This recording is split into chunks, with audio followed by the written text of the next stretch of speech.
प्रायः मनुष्यों के पास सबसे बड़ी एक समस्या रहती है। वो हमेशा कहते हैं कि मेरा मन कंट्रोल में नहीं रहता, मेरी बुद्धि जो है किसी भी बात का सही निर्णय नहीं ले पाती, बुद्धि में परखने की शक्ति नहीं रहती, मन विचलित होता रहता है, संस्कार के वशीभूत हो जाती हूँ। ऐसे प्राय मनुष्य आत्माएं ये कहती हैं। और जितने भी मनुष्य हैं इस संसार में, सब जो है कोई मन के वशीभूत है तो कोई संस्कारों के वशीभूत है, और मन के वशीभूत होने के कारण उनकी बुद्धि काम नहीं करती।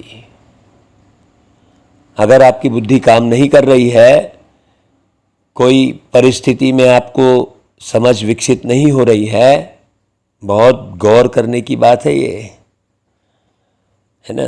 किसी भी प्रकार की परिस्थिति विकसित हुई है ना, चाहे आपके परिवार के सदस्य आपको गलत व्यवहार कर रहे हैं, चाहे आपके जीवन में विपरीत परिस्थिति आई है,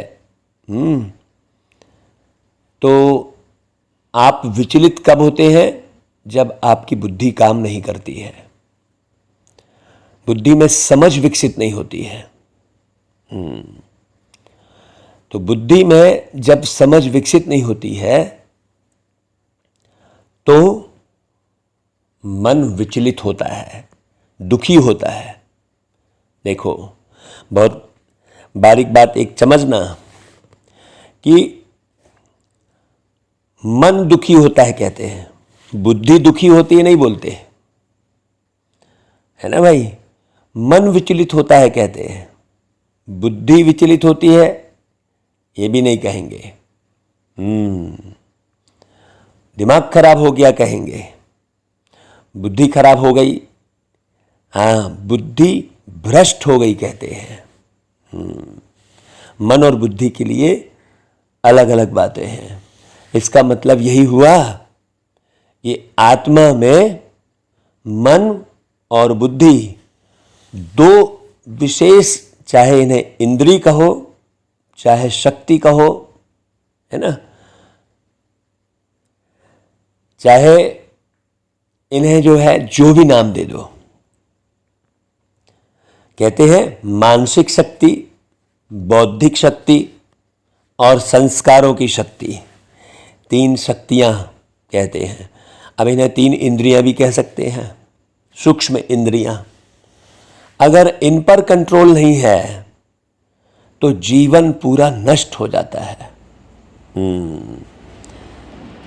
आपको एक बात बहुत गहरी प्यारे बाबा ने बताई है, आप बाबा की मुरलियां बहुत गहराई से सुनिए, समझिए और इन तीनों पर कंट्रोल करिए। इन तीनों को कंट्रोल करने के लिए बाबा ने बहुत सारी विशेषताएं विकसित करने के लिए बहुत मुरलियां चलाई हैं। खूब मुरलियों में, बहुत सारी मुरलियों में बहुत गहरी गहरी गंभीर बातें, रमणीक बातें बताई हैं कि क्यों ऐसा होता है। चाहे वो खान पान के लिए हो, चाहे वो बोली वाणी के लिए हो, दृष्टिवृत्ति के लिए हो, ये मन, ये बुद्धि और ये संस्कार क्यों कंट्रोल में नहीं रहते, उसे किस प्रकार से कंट्रोल करना चाहिए। क्योंकि जब तक व्यक्ति का मन कंट्रोल में नहीं रहेगा, उसका जीवन सदैव दुखी रहेगा, सदैव दुखी रहेगा। बुद्धि में निर्णय लेने की सही क्षमता नहीं होगी तो वो भटकता रहेगा। ये करूं, वो करूं, यहाँ जाऊं, वहाँ जाऊं, क्या करूं, क्या ना करूं, बुद्धि में समझ नहीं होने के कारण। और अपने संस्कारों पर यदि उसे कंट्रोल नहीं होगा, अपनी आदतों पर कंट्रोल नहीं होगा, तो जो चीज़ नहीं खाना चाहिए वो खा लेगा, जो नहीं बोलना चाहिए वो बोल लेगा। देखो, तो आज बाबा की मुरली बहुत गहन गंभीरता से सुनने और धारण करने के लिए है। इसलिए आज की मुरली को आप पूरी एकाग्रता के साथ सुनने का प्रयास करें। है ना भाई? जैसे आप मनोरंजन करते हैं, पिक्चर बड़ी एकाग्रता से देखते हैं, वैसा ही आप ये समझ लीजिए कि ये जो वीडियो आपको सुनाई दे रहा है, सुनने मिल रहा है, उसे आप बहुत एकाग्रता से सुने, एकांत में सुने। जैसे आप एकांत में सब बैठ के पिक्चर देखते हैं, हाँ, फिल्म कैसे देखते हैं आप, वैसा ही यदि आपने बाबा की इस मुरली को बहुत गहराई से सुन लिया, समझ लिया, तो आप अपने जीवन को बहुत बढ़िया बना सकते हैं। तो आज जो है 27 मार्च 2022 को ये मुरली रिवाइज हो रही है। बाबा ने ये मुरली चलाई है 7 मार्च 1990 को। कौन से बाबा ने? एक बात समझना, निराकार शिव बाबा ने। निराकार परमात्मा शिव एक साकार तन में आकर बोलते हैं, ये बात किसी को नहीं मालूम है। भक्ति में तो बहुत भटकन है, न जाने कितनी कहानियाँ गढ़ दी हैं, न जाने कितनी परिपाटी प्रथा विकसित कर दी है। प्रथा विकसित नहीं करनी है, अपनी बुद्धि को विकसित करना है। हाँ, तो रूलिंग तथा कंट्रोलिंग पावर से स्वराज्य की प्राप्ति होती है। रूलिंग और कंट्रोलिंग पावर। अभी देखो रूलिंग पावर क्या क्या है और कंट्रोलिंग पावर कैसी है।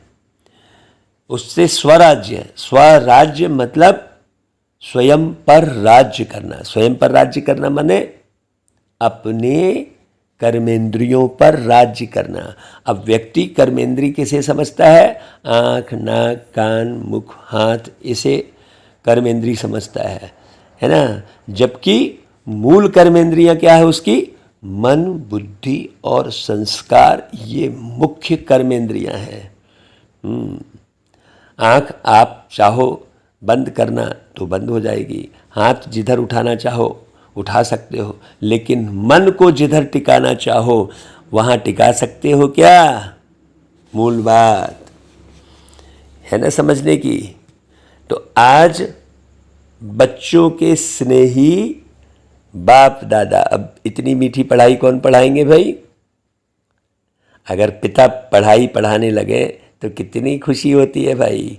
तो वो सर्वशक्तिमान परम पिता परमात्मा है ना भाई, एक तन में प्रवेश करके उन्हें हम बाप दादा कहते हैं। हर एक बच्चे को विशेष 2 बातों में चेक कर रहे हैं।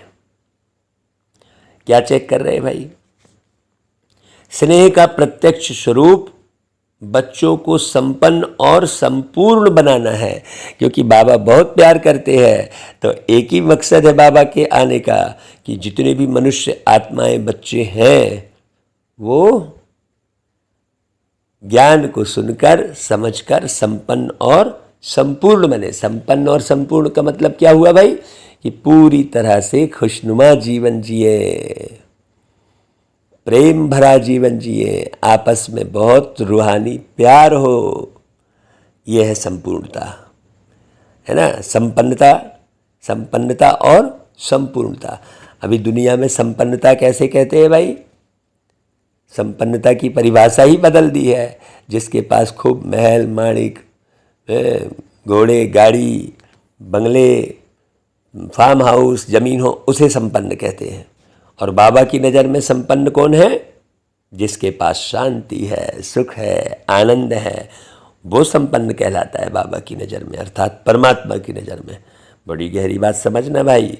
जैसी परमात्मा की नज़र है, अगर वैसी नज़र आप अपनी बना लो तो आप बिल्कुल सुख शांति से भरपूर रहेंगे भाई। तो बाबा कहते हैं हर एक में रूलिंग पावर और कंट्रोलिंग पावर कहाँ तक आई है। आज यह देख रहे थे, जो रोज मुरली पढ़ रहे हैं उनमें कितने परसेंटेज रूलिंग पावर और कंट्रोलिंग पावर आई है। जैसे शरीर की स्थूल कर्मेंद्रियां आत्मा के कंट्रोल से चलती हैं, जब चाहे, जैसे चाहे और जहाँ चाहे वैसे चला सकते हो और चलाते रहते हैं। कंट्रोलिंग पावर भी है, जैसे हाथ पांव स्थूल शक्तियाँ हैं, वैसे मन बुद्धि संस्कार आत्मा की सूक्ष्म शक्तियां हैं।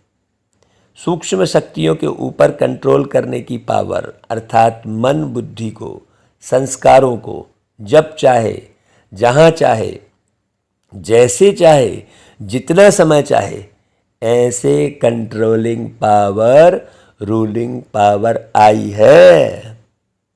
क्योंकि भाई इस ब्राह्मण जीवन में मास्टर ऑलमाइटी अथॉरिटी बनते हो।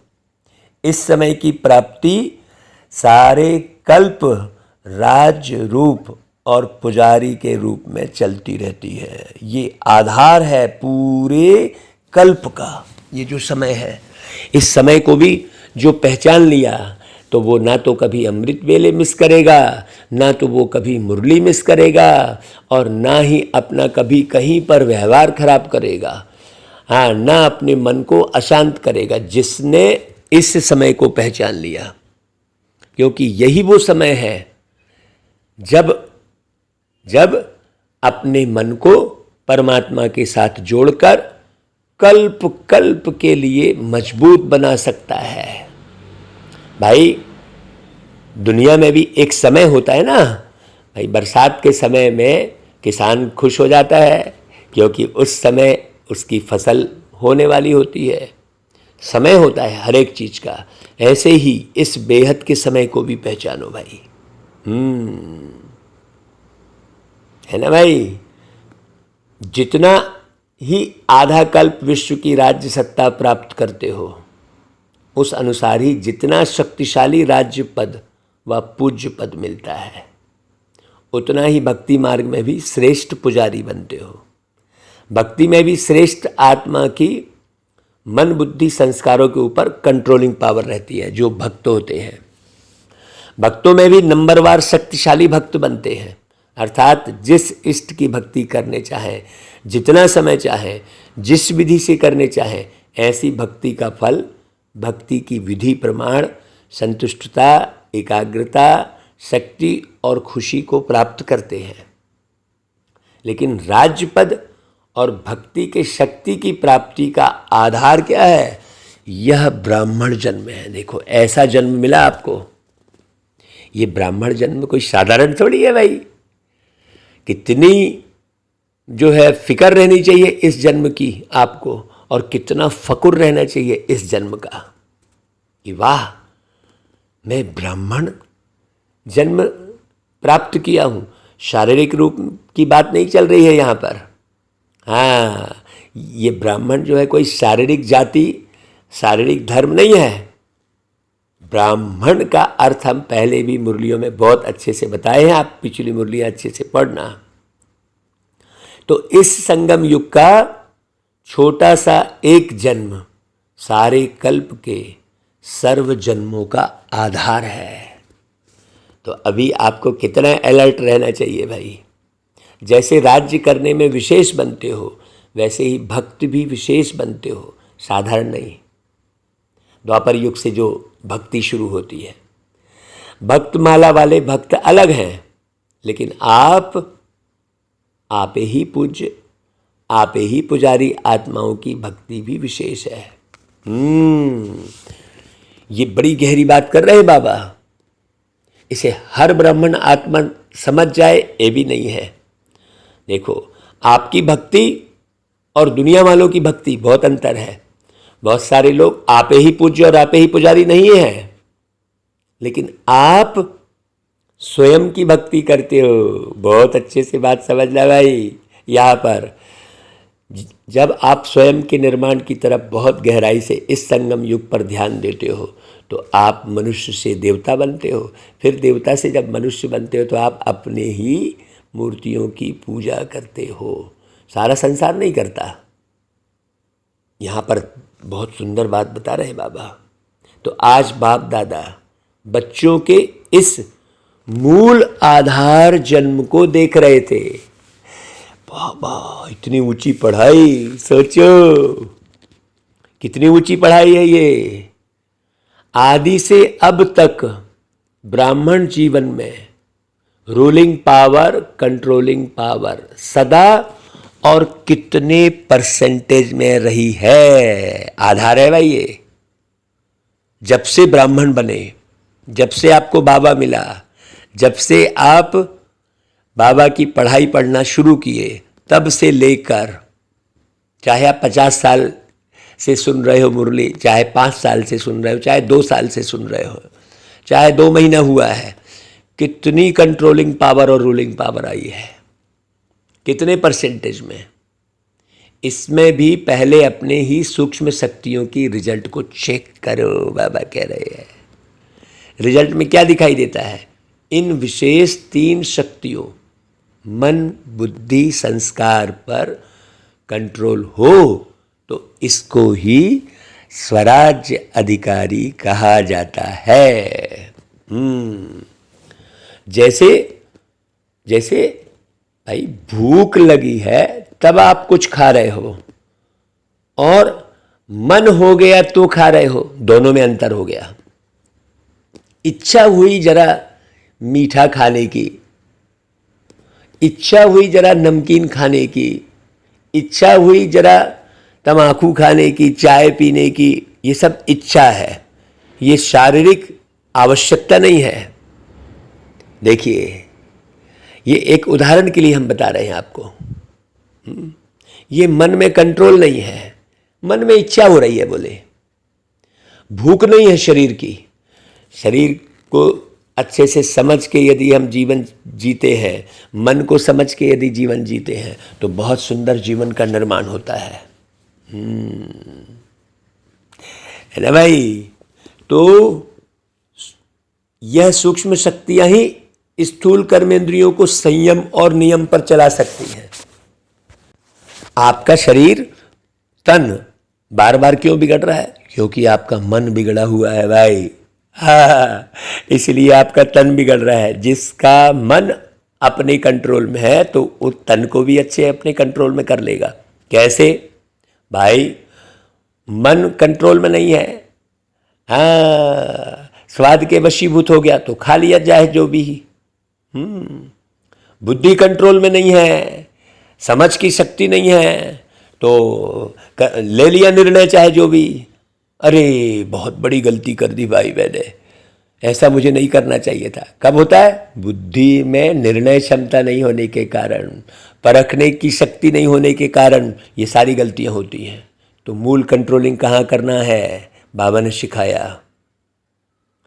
तो सूक्ष्म शक्तियां ही स्थूल कर्मेंद्रियों को संयम और नियम पर चला सकती है। तो रिजल्ट क्या देखी?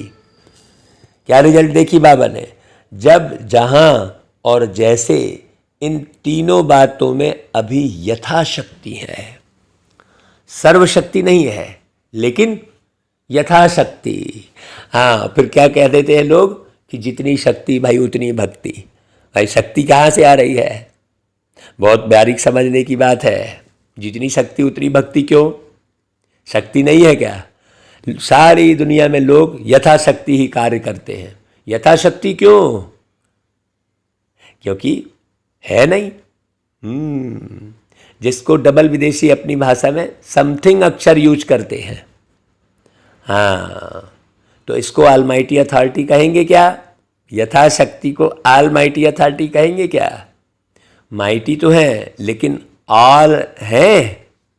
वास्तव में इसको ही ब्राह्मण जीवन का फाउंडेशन कहा जाता है, जिसका जितना स्व पर राज्य है, अर्थात स्व को चलने और सर्व को चलाने की विधि आती है, वही नंबर आगे लेता है।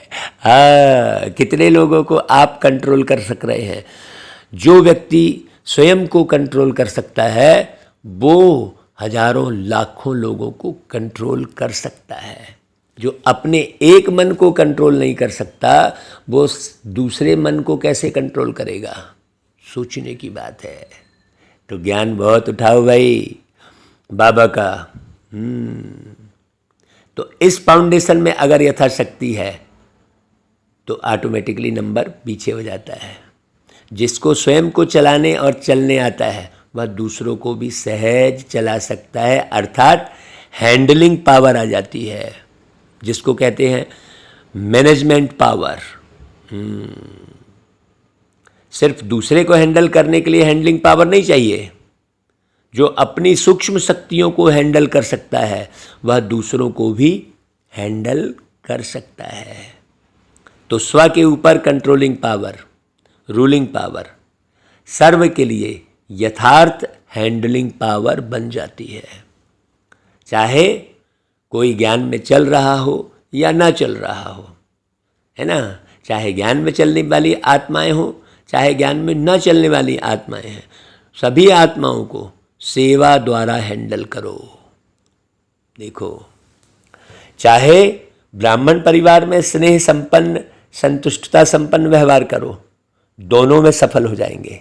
क्योंकि कई बच्चे ऐसे हैं जो बाप को जानना, बाप का बनना और बाप से प्रीति की रीत निभाना यह बहुत सहज अनुभव करते हैं, लेकिन सभी ब्राह्मण आत्माओं से चलना इसमें समथिंग कहते हैं।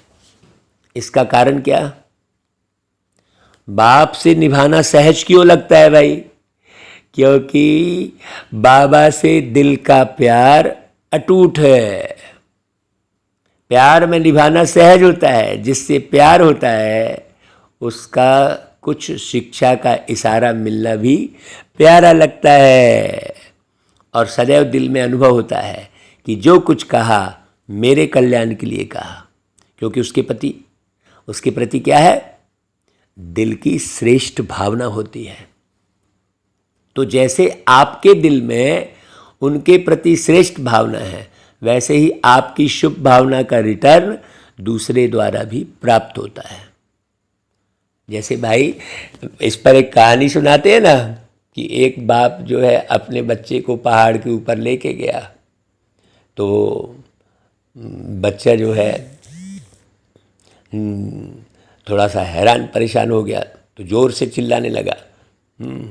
ज़ोर से चिल्लाया तो दूसरी तरफ भी आवाज़ ज़ोर से चिल्लाने की आई, तो डर गया बच्चा। बस तो नहीं मालूम ये आवाज़ कैसे आ रही है, क्योंकि पूरे गुंबद में, पूरा खुले में आवाज़ रिटर्न होके आ रही है।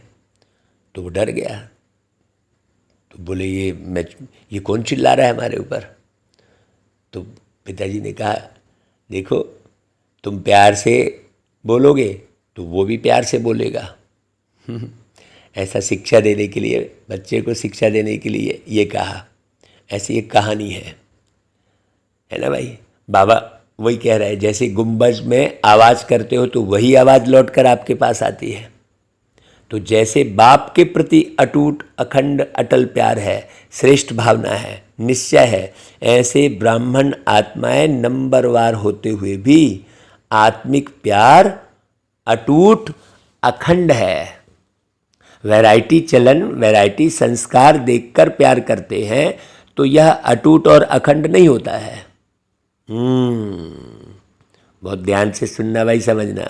किसी भी आत्मा के अपने प्रति व दूसरों के प्रति चलन अर्थात चरित्र व संस्कार दिल पसंद नहीं होंगे तो प्यार की परसेंटेज कम हो जाती है। लेकिन आत्मा का, श्रेष्ठ आत्मा के भाव से आत्मिक प्यार, उसमें परसेंटेज नहीं होती है। कैसे भी संस्कार हो, चलन हो, लेकिन ब्राह्मण आत्माओं का सारे कल्प में अटूट संबंध है। ईश्वरी परिवार है। बाप ने हर आत्मा को विशेष चुनकर ईश्वरी परिवार में लाया है। अपने आप नहीं आए हैं, बाप ने लाया है। तो बाप को सामने रखने से हर आत्मा से भी आत्मिक अटूट प्यार हो जाता है। किसी भी आत्मा की कोई बात आपको पसंद नहीं आती, तभी प्यार में अंतर आता है। उस समय बुद्धि में यही रखो कि इस आत्मा को किसने पसंद किया है भाई? बाप ने पसंद किया है। अवश्य कोई विशेषता है, तब तो बाप ने पसंद किया है। शुरू से बाप दादा बच्चों को यह सुनाते रहते हैं कि मानो 36 गुणों में किसमें 35 गुण नहीं है, लेकिन एक गुण भी विशेष है, तब बाप ने उनको पसंद किया है। तो बाप ने उनके 35 अवगुण देखे व एक ही गुण देखा। क्या देखा भाई? सबसे बड़े से बड़ा गुण व विशेषता बाप को पहचानने की बुद्धि, बाप के बनने की हिम्मत, बाप से प्यार करने की विधि है। तो सारे कल्प में धर्म पिताओं में भी नहीं थी, राज्य नेताओं में भी नहीं, धनवानों में भी नहीं, लेकिन उस आत्मा में है। बाप आप सबसे पूछते हैं कि आप जब बाप के पास आए तो क्या गुण संपन्न होके आए थे क्या? है जो किसी के अवगुण देखकर विचलित हो रहे हैं। हमें तो निर्माण करना है ना भाई, एक एक आत्मा का। तो कितना प्यार देना चाहिए भाई। बाबा बहुत गहरे निर्माण की ओर ले चल रहे हैं। बहुत गहरे समझने की बात है, यूं ही मुरली सुन लिए नहीं। तो जब आप आए थे, जो आप पुराने कहलाते हो भाई, तो जब आप आए थे तो बाबा ने आपके अवगुण देखे क्या? आपकी कमजोरियों को देखा क्या? हिम्मत बढ़ाई है ना कि आप ही मेरे थे, हैं और सदा बनेंगे। तो फॉलो फादर करो ना भाई। जैसे बाबा ने आपको खूब प्यार दिया, वैसे ही आप भी सबको वैसा ही प्यार दो। जैसे बाबा ने आपको सम्मान किया आपका, वैसे ही आप भी सबका सम्मान करो। जब विशेष आत्मा समझ किसको भी देखेंगे, संबंध संपर्क में आएंगे, तो बाप को सामने रखने से आत्मा में स्वतः ही आत्मिक प्यार इमर्ज हो जाता है। आपके स्नेह से सर्व के स्नेही बन जाएंगे। और आत्मिक स्नेह से सदा सभी द्वारा सद्भावना, सहयोग की भावना स्वतः ही आपके प्रति दुआओं के रूप में प्राप्त होगी। इसको कहते हैं रूहानी यथार्थ श्रेष्ठ हैंडलिंग। यहां पर एक बात बड़ी समझने की है। अपने मन में देखो कि भाई, अपने अंदर इच्छाओं को देखो कि भाई क्या चाहिए। हमेशा कुछ ना कुछ किसी ना किसी के साथ ऐसी अपेक्षा से आप जुड़ते हो कि ये मेरे को मिल जाएगा, ये मेरे घर आ जाएगा तो मेरा ये काम बन जाएगा। उस आधार पर यदि आप किसी भी आत्मा के साथ जुड़े हो तो उससे गहरा कनेक्शन आपका कदापि नहीं जुड़ेगा। मैं फलानी आत्मा को इस प्रकार से कुछ सेवा कर दूंगा, है कुछ सामग्री दे दूंगा, ये गिफ्ट दे दूंगा, ऐसा खिला पिला दूंगा, तो इससे ऐसा काम निकाल लूंगा। अगर ये भाव से आप चल रहे हो तो कदापि संगठन आपका मजबूत नहीं बन सकता। बाबा ऊपर से नीचे आए तो कोई ऐसे भाव से नहीं आए हैं कि मैं इतने सारे बच्चों को तैयार करूंगा तो मैं राजमहल में रहने लग जाऊंगा, मेरा बढ़िया घर मकान बंगला अच्छे बन जाएगा, इतनी आत्माओं का संगठन हो जाएगा तो मैं हेड बन जाऊंगा। ऐसे कोई भाव से प्यारे बाबा धरती पर नहीं आए। सोचने की बात है, आप किस भाव से इस धरती पर जी रहे हैं? किस भाव से? स्थूल धन से संपन्न बनने के भाव से जी रहे हैं तो कदापि आपका संगठन मजबूत नहीं बनने वाला है। यदि स्थूल धन से संपन्न बनने के भाव से जीवन जी रहे हैं, सारी आत्माएं मेरा सम्मान करें, इस भाव से यदि जीवन जी रहे हैं तो कभी संगठन नहीं बनने वाला है। तो बाप दादा आज मुस्कुरा रहे थे। बच्चों में 3 शब्दों के कारण कंट्रोलिंग पावर, रूलिंग पावर कम हो जाती है। बहुत गौर से सुनना भाई, समझना। वह 3 शब्द हैं। वाई माने क्यों, वाट यानी क्या, और वाट यानी चाहिए, वांट। वाई, वाट और वांट, यह 3 शब्द खत्म कर एक शब्द बोलो। वाई आए तो भी एक शब्द बोलो, वाह। वाट शब्द आए तो भी बोलो, वाह। वाह शब्द तो बोलना आता है ना भाई, वाह बाबा, वाह मैं और वाह ड्रामा। सिर्फ वाह बोलो तो यह 3 शब्द खत्म हो जाएंगे। उस दिन भी सुनाया ना कि बाप दादा ने कौन सा खेल देखा। आप लोगों का एक चित्र पहले का बनाया हुआ है जिसमें दिखाया है योगी योग लगा रहा है, बुद्धि को एकाग्र चित्र कर रहा है, बैलेंस रख रहा है, बैलेंस की तराजू दिखाई है। जितना बुद्धि का बैलेंस करता उतना कोई बंदर आकर बैठ जाता। इन तीनों बातों के बंदर आ जाते हैं। कौन से बंदर हैं? कौन से बंदर भाई? क्यों, क्या और हमेशा चाहत बनी है। क्यों, क्या और चाह, 3 शब्द, इसको अंडरलाइन करने की जरूरत है। क्यों, क्या और चाह। तो बाबा कहते हैं कि भाई तीनों बातों में ये बंदर आते हैं तो बैलेंस क्या होगा, हलचल हो जाएगी, बैलेंस नहीं रहेगा। है ये 3 बंदर आके डगाली को हिलाते रहेंगे हैं तो सारे फल तो गिर जाएंगे भाई। जो आपने फल जमा किए हैं, जो पेड़ से फल उगे हैं, वो बंदर आके इन तीनों डगालियों को हिला देंगे।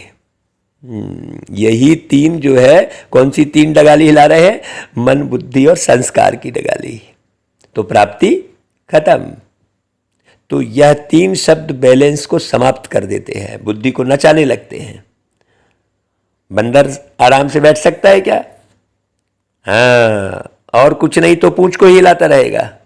तो इसमें भी बैलेंस ना होने के कारण बाप द्वारा हर कदम में जो दुआएं मिलती हैं, वह आत्मिक स्नेह कारण परिवार द्वारा जो दुआएं मिलती हैं उससे वंचित हो जाते हैं। जैसे बाप से संबंध रखना आवश्यक है, ऐसे ईश्वरी परिवार से संबंध रखना भी अति आवश्यक है। सारे कल्प में नंबर 1 आत्मा ब्रह्मा बाप और ईश्वरी परिवार के संबंध संपर्क में आना है। ऐसे नहीं समझना अच्छा बाप तो हमारा है, हम बाप के हैं। यह भी पास विद ऑनर की निशानी नहीं है, क्योंकि आप सन्यासी आत्माएं नहीं हो, ऋषि मुनि की आत्माएं नहीं हो, विश्व से किनारा करने वाले नहीं हो, लेकिन विश्व का सहारा बनने वाली आत्माएं हो। विश्व किनारा नहीं, विश्व कल्याणकारी हो। ब्राह्मण आत्माओं की तो बात छोड़ो, लेकिन प्रकृति को भी परिवर्तन करने के सहारे आप हो। हाँ, परिवार के अविनाशी प्यार के धागे के बीच से निकल नहीं सकते हो, विजयी रत्न प्यार के धागे के बीच से निकल नहीं सकते। इसलिए कभी भी किसी भी बात में, किसी स्थान में, किसी सेवा से, किसी साथी से किनारा करके अपनी अवस्था को अच्छा बना के दिखाऊं, यह संकल्प नहीं करना। भाई कहते हैं ना, हम इसके साथ नहीं चल सकते, उनके साथ चलेंगे, इस स्थान पर उन्नति नहीं होगी, दूसरे स्थान पर होगी, इस सेवा में विघ्न है, दूसरी सेवा में अच्छा होगा। ये सब किनारा करने की बातें हैं। अगर एक बार यह आदत अपने में डाली तो यह आदत आपको कहाँ भी टिकने नहीं देगी, बुद्धि को एकाग्र रहने नहीं देगी, क्योंकि बुद्धि को बदलने की आदत पड़ गई। यह भी कमजोरी गिनी जाएगी, उन्नति नहीं गिनी जाएगी। सदैव अपने में शुभ उम्मीदें रखो, नाउम्मीद नहीं बनो। जैसे बाप ने हर बच्चे में शुभ उम्मीदें रखी, कैसे भी हैं, बाप लास्ट नंबर से भी कभी दिल शिकस्त नहीं बने, सदा ही उम्मीद रखी। तो आप भी ना अपने से, ना दूसरे से, ना सेवा में, ना उम्मीद, दिल शिकस्त नहीं बनो, दिल शाह बनो। शाह माना फ्राग दिल, सदा बड़ा दिल, कोई भी कमजोर संस्कार नहीं धारण कर लो। माया भिन्न भिन्न रूप से कमजोर बनाने का प्रयास करती है, लेकिन आप माया के भी नॉलेजफुल हो, है ना भाई? माया के नॉलेजफुल हो ना, कि अधूरी नॉलेज है? बाबा ने कई बार कहा है, जितना आप मुझे जानते हो उतना आप माया को भी समझो। माया के रायल रूप की भी पहचान कराई बाबा ने। यह भी याद रखो कि माया नए नए रूप में आती है, पुराने रूप में नहीं, क्योंकि वह भी जानती है कि ये तो पहचान लेंगे। बात वही होती है, लेकिन नया रूप धारण कर लेती है। समझा भाई? अच्छा, बाबा टीचर्स को कहते हैं, टीचर्स माया के नॉलेजफुल हो, सिर्फ नॉलेज नहीं लेकिन नॉलेजफुल हो। बाप को पहचान लिया, सिर्फ यह नहीं सोचो माया को भी पहचानना है। अभी बंधन में बंध गई हो, वह कठिन लगता है, मीठा बंधन लगता है या थोड़ा मुश्किल बंधन लगता है? सोचते हो यहाँ तो बहुत मरना पड़ेगा, बाप के बन गए, अब फिर यह करना है, यह करना है, कहाँ तक करेंगे? अगर यह पता होता तो आते ही नहीं। ऐसी सोच चलती है ना भाई। जहाँ प्यार है वहाँ कोई मुश्किल नहीं, पतंगा भी समय पर कुर्बान हो जाता है। तो आप श्रेष्ठ आत्माएं परमात्मा प्यार के पीछे मुश्किल अनुभव कर सकते हो क्या? जब परवाना कुर्बान हो सकता है तो आप क्या नहीं कर सकते। जिस घड़ी मुश्किल अनुभव होता है तो जरूर प्यार की परसेंटेज में अंतर आ जाता है, इसलिए कुछ समय मुश्किल लगता है। अगर हो गई ही मुश्किल तो सदा मुश्किल लगना चाहिए, कभी कभी क्यों मुश्किल लगता, सोचने की बात है।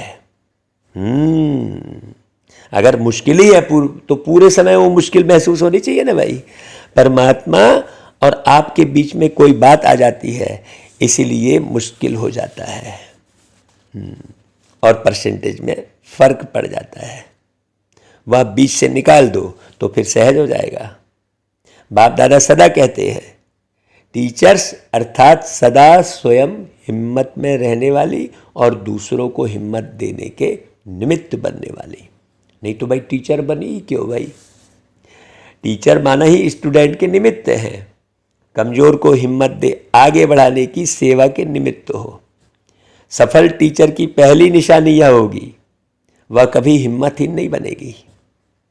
जो खुद हिम्मत में रहता है वह दूसरे को भी हिम्मत जरूर देता है। खुद में ही हिम्मत कम होगी तो दूसरे को भी नहीं दे सकेंगे। अच्छा भाई, चारों ओर के हिम्मते बच्चे मदद बाप के अधिकार को अनुभव करने वाले, सदा स्वराज्य की शक्तियों को हर समय प्रयोग में लाने वाले और समय प्रमाण प्रयोग में लाने वाले, सदा बाप और सर्व आत्माओं के अटूट स्नेही, सदा हर कार्य में संबंध संपर्क में वाह वाह के गीत गाने वाले, ऐसे आलमाइटी अथॉरिटी बच्चों को बाप दादा का याद प्यार और नमस्ते। वरदान, प्लेन बुद्धि बन सेवा के प्लान बनाने वाले यथार्थ सेवाधारी भव। प्लेन बुद्धि, हाँ, यथार्थ सेवाधारी उन्हें कहा जाता है जो स्व की और सर्व की सेवा साथ साथ करते हैं। स्व की सेवा में सर्व की सेवा समाई हुई हो, ऐसे नहीं दूसरों की सेवा करो और अपनी सेवा में अलबेले हो जाओ। सेवा में सेवा और योग दोनों ही साथ साथ हो। अब ये सब बड़ी गहरी समझने की बात है। योग क्या चीज है, ये बहुत गहरी समझने की बात है। योग माना सबसे प्रेम, एक से भी आंतरिक प्रेम किसी वस्तु व्यक्ति और वैभव के आधार पर ना हो, कोई इच्छा के आधार पर प्रेम ना हो। निस्वार्थ निर्विकार प्रेम किसे कहेंगे। हाँ, अगर आपको कोई काम निकालने के लिए किसी से आपको जो है आप संबंध बना के रखे हो तो वो लंबे समय चलने वाला नहीं है। आज नहीं तो कल वो समझ जाएगा कि इनको जब सेवा की ज़रूरत होती है तब फ़ोन करते हैं और बस बाकी समय इनको कोई लेना देना नहीं है, चाहे हम कैसे भी पड़े रहें। ऐसे भाव उत्पन्न होते हैं। तो योग का मतलब क्या हुआ, ये गहरे समझने की ज़रूरत है। ऐसे नहीं योग लगाते बैठे हैं। हाँ भाई, गीत भी सुनना है, एकांत में भी बैठना है। लोगों ने योग को पता नहीं क्या से क्या बना दिया। ऐसा नहीं कह रहे हम कि भाई गीत नहीं सुनना है, एकांत में नहीं बैठना है, एकांत में भी बैठना है, लेकिन आपका गहरा रिलेशन किससे है। आपको रहना सतयुग से लेकर और कलयुग अंत तक रहना किसके साथ है, आत्माओं के साथ ही रहना है। जीवन ही लिया है आत्माओं के साथ रहने के लिए। तो योग का अर्थ बहुत अच्छे से समझना है। इसके लिए प्लेन बुद्धि बनकर सेवा के प्लान बनाओ। प्लेन बुद्धि किसे कहेंगे, प्लेन बुद्धि जिसको किसी भी प्रकार की कोई चाह नहीं है। हाँ, बाबा ने मुरलियों में पूरा स्पष्ट किया है, नहीं तो यह स्थान ठीक नहीं है, तो ये व्यक्ति ठीक नहीं है, तो वो व्यक्ति ठीक नहीं। आपको मिलेगा ही नहीं जब तक आप अपने मन को कंट्रोल नहीं किए हो। तो आपको कहीं किसी दुनिया में अच्छा व्यक्ति नहीं मिलेगा। और यदि आपने अपने मन को कंट्रोल कर लिया है तो सब अच्छे हैं। सारा जग परिवार है अपना, कोई नहीं है पराया। ऐसा नहीं तो ये आदमी ठीक नहीं है, वो आदमी ठीक नहीं है, ऐसा चलता रहेगा। प्लेन बुद्धि अर्थात कोई भी बात बुद्धि को टच नहीं करे। मेरे साथ ऐसा हो गया, उससे आपकी बुद्धि खराब हो जाएगी। सिवाय निमित्त और निर्माण भाव के। हद का नाम, हद का मान नहीं, लेकिन निर्माण, हमेशा निर्माण, यही शुभ भावना और शुभ कामना का बीज है। हमेशा निर्माण करना है, हमेशा सुख देना है, हमेशा हर बात में, हर कर्म से, आपके हर कर्म से हर किसी को सुख मिले। आप सुख देने का कार्य कर रहे हैं, उसमें भी किसी को परेशानी है यदि, तो होने दो। आप सुख देना बंद मत करो। आप अपने आप को चेक करो कि क्या आप सबको सुख दे रहे हो। अगर सबको सुख देने का कार्य कर रहे हो तो विघ्न डालने वाला अपने आप हार जाएगा। क्यों? क्योंकि जब आपसे सब सुखी होंगे तो आपकी सेवा में कभी विघ्न आएगा ही नहीं। सदा सुख दो सबको, अपने हर कर्म से सुख देना, केवल बोल से नहीं। हाँ, सुंदर सुंदर गीत गा के सुना दिए तो सामने वाले को सुख मिल गया, नहीं। हमारे हर कर्म से सामने वाले को सुख मिले, हर कर्म से। हमारे हर कर्म से सबको शांति मिले, कर्म से, क्योंकि कर्म ही है। आपको कर्म तो करना ही है, बिना कर्म के आप रह ही नहीं सकते। ये बारीक बात समझने की है सब। और वास्तव में देखा जाए तो कोई बारीक बात समझने की नहीं है जी, एकदम सिंपल सी बात है। हाँ, ढेर ज्ञान की आवश्यकता ही नहीं है, एकदम सिंपल सी बात है। अच्छा भाई, स्लोगन, ज्ञान दान के साथ साथ गुण दान करो तो सफलता मिलती रहेगी। हाँ, नहीं तो ज्ञान ही ज्ञान सुनाए पड़े हैं। ये गीत, वो संगीत, वो लिटरेचर, बस लिखे पड़े हैं बस खाली। कर्म में कुछ नहीं है, बोल में कुछ है ही नहीं, दृष्टि में कुछ है ही नहीं है।